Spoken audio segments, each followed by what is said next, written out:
Now I can promise you now, you have not seen a video like this about the Salomon Aero Glides. I've tested these shoes to the max. They've guided me through injury, they've guided me through the spine race, 268 miles, all the way from Edale up to Scotland. Let's check out why I like the shoes.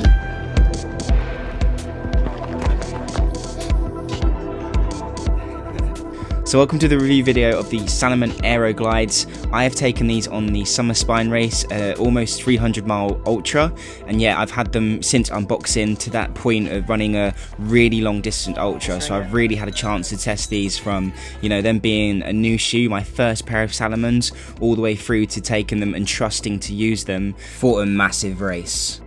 So what you're seeing here is footage from my first run, and yeah, I must say they were fantastic. I could really feel the support and comfort, and I was coming off a grade between 2 and 3 muscle tear of the calf, so I hadn't been running at all really. I was struggling to hit 20 miles a week, and for the first time in what felt like a lifetime, these shoes genuinely did give me the confidence to take on the run. I just want to say a massive thank you to Salomon for providing this shoe for me to review. I'm a small time channel, but yeah, all these thoughts and opinions are my own. Yeah, if I can get through this run today in this highly cushioned shoe, then it's going to be a positive review for me. Yeah, definitely feeling the responsiveness in these shoes. I'm really happy with how this run's went, and it's nice to, as an athlete, remind yourself that your body does work sometimes, especially when you haven't had a chance to express that for such a long time. So hello and welcome to an Active Ideas video. These are the Salomon Aero Glides. They have been the shoe that have guided me through recovery. I've had a really bad calf injury recently. I went skiing in January and yeah, just really pushed it too hard. Going skiing for like 8 hours a day, going cycling after at the gym, and then doing cold and hot therapy with a sauna. Pushed it a little bit too hard, and I've been injured for like 3 months. So yeah, a calf tear, grade 2, and these max cushion shoes have been the shoe to give me the confidence to kind of head back out there onto the trails, head back out there onto the road, especially with that high impact, and just take it. You can see they've got a really kind of thick midsole here, and inside the shoe is really comfortable as well, so I haven't taken these off. A shoe I like to run in is the Nike Wildhorse 6s. They were like my go-to ultra shoe, and a shoe that I'd put on if I'm starting to feel kind of a bit of fatigue, aching, and I just need a bit more toe box room, a bit more room in the shoe, and a bit more support from the shoe. One issue I did find with those Nike Wildhorse 6s though, and the 7s, was that the stability of the shoe wasn't great. I can confirm that the stability, despite how high the midsole is on these shoes, the stability is fantastic. I've been running through the dark, no head torch, stupidly, at 5-minute mile pace, when I've been walking the dogs and just doing like a few sprints on the fields, through high grass, through wet mud, and just not really worrying where I put my feet in these shoes, which is something I can't say for a lot of shoes I've been running in all my life really. I'm not sure how they've managed to do it. I guess it's just got quite a big wide heel and quite a wide toe box as well, especially I guess for a Salomon shoe. It's my first Salomon shoe, but I've heard about the toe box. And if you imagine those Nikes as well, when it kind of pivots into that heel to get a bit of more aerodynamic efficiency, well, they haven't done that with the Salomon, and I'm glad they haven't, because again, you're just getting so much more stability in this heel. But what about the comfort, hey? Comfort has been fantastic. It was actually a beach run I did just a few days ago with my good friend Michaela. We ran 13 miles across the coastal path in Norfolk, and I took the shoe along with me. It was mixed terrain, so some of it was on the beach, some of it was on the grass and the trails, and some of it was on the road towards the end, and we're trying to find like the bus stop, for example. I'll also add that if you've been watching this channel, you know that I've been training hard for the summer spine race, and I chose to use the Salomon Aero Glides to start off the run. I finished this race, 268 miles, and yeah, the Salomon Aero Glides guided me through the first checkpoint.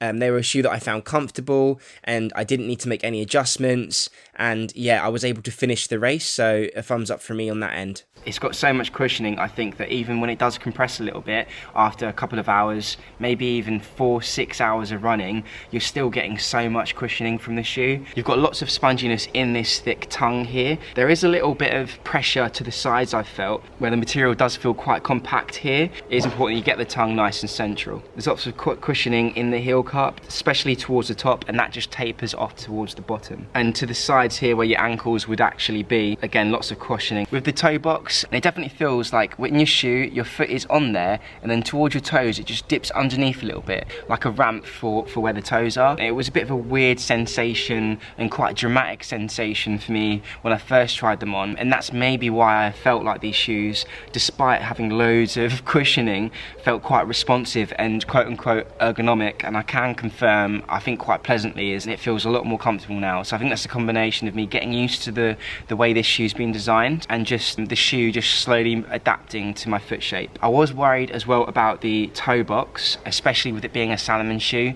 This is the first pair of Salomon shoes I've ever worn, so I have quite a wide foot, and these felt comfortable for me.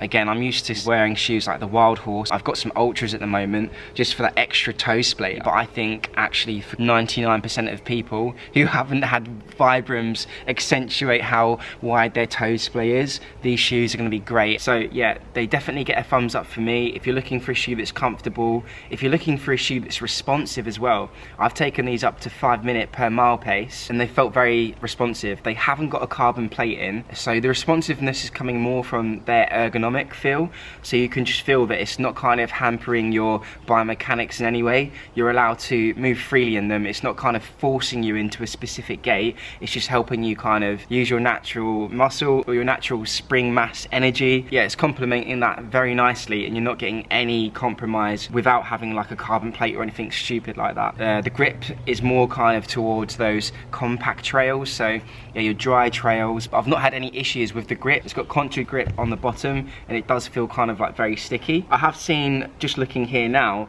I can see most of my wear is coming from the heel striking, so I can see the bubbles here have been worn a little bit, and towards the forefront as well, there's been a lot of wear from where I've been kind of pushing off my toes, where I've been hitting those higher paces. So yeah, it's definitely a shoe that can adapt to a wide variety of gaits. So what that's meant, on the days that I feel good, I've been able to push off with my toes and be more kind of like a front foot runner, and you can see that in the grip here that's been worn away.